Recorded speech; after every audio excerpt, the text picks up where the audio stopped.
Welcome guys, this is Data Slash Fun YouTube channel. Today we are going to see R tutorials for beginner lesson number 6. In the tutorial we are going to see R built-in function part 2nd. Basically we will see descriptive statistical function in R which we will use frequently in every data analysis project. So let's see R built-in function statistical functions in R. So first function we are going to see str function, which is very useful for displaying structure of any R object or data frame. Head function for returns the first 6 rows of any object. Tail function we will see it returns the last rows of any object. Then mean for calculating arithmetic mean of any numerical vector or numerical column. Variance, it also returns the variance of numerical vector or numerical column. Standard deviation, for calculating standard deviation we use SD function in R. Then for calculating minimum value of any vector or column we use mean function. Then for calculating maximum value of any column we use max function. For calculating range of any numerical vector we use range function in R. And for calculating quartiles of any sample of numerical vector we use quantile function in R.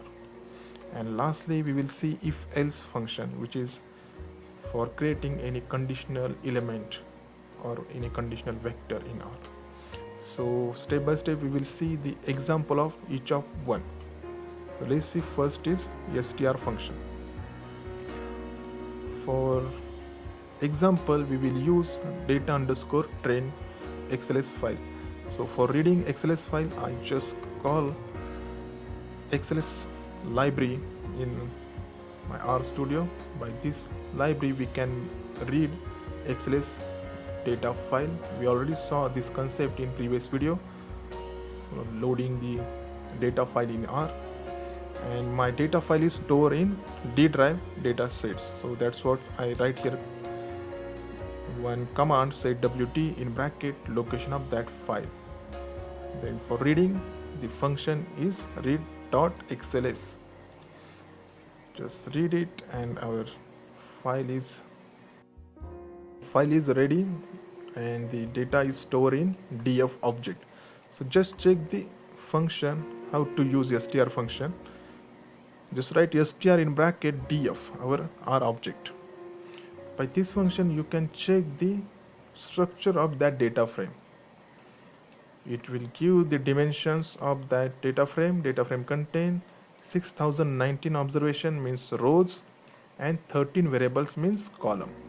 And you can see the column name also. First column name is name and having data type factor. Second column name is a location and having data type is a factor. Then year, the data type is number. Then kilometer driven, data type is a number. And last column name is a price, having the data type number. So by this str function you can check the structure of any data frame object. Then head command for checking the first 6 rows of data frame. By the head command you can check the first 6 rows of any data frame. Here the first 6 rows of that data frame. And if you want to any particular column, then just write here one command head df and 10, and it will give the first 10 rows of that data frame. Okay. Then for checking the last 6 rows of data frame, the tail command is for that, tail in bracket df. It will give the last 5 rows of that data frame. You can see the last row number is 6019. Then calculating the arithmetic mean, simply mean function in R, mean df our data frame $sign and price. So it will give the mean of price column. So mean of price column is 9.47. Then calculating the variance of price column, here is the command var df dollar sign price. So variance is 125. Then standard deviation, which is the square root of variance. So usd command is for that, usd df dollar sign price. It will give the standard deviation of price column. The standard deviation is 11.18. Then calculating the minimum value of any column, mean function is for that, mean df dollar sign price. And you can see the minimum price of that column is 0.44. Then maximum value of that column, simply max function is for that, and you can see the maximum value of that column is 160. Then for calculating range, it will give the minimum and maximum value of that column. So you can see here the minimum value is 0.44 and maximum value is 160. Then quantiles, it calculate quartiles q1, q2, q3 of any data column. Quantiles df, our data frame name, dollar sign and price. So you can see here the smallest value and largest value is here, and in between there are three quartiles. This is a q1 3.50, then q2 5.64 and q3 9.95. So very easily you can calculate quantiles of any data column. Then if else condition, it's setting any condition on any column or any vector. Suppose we have the data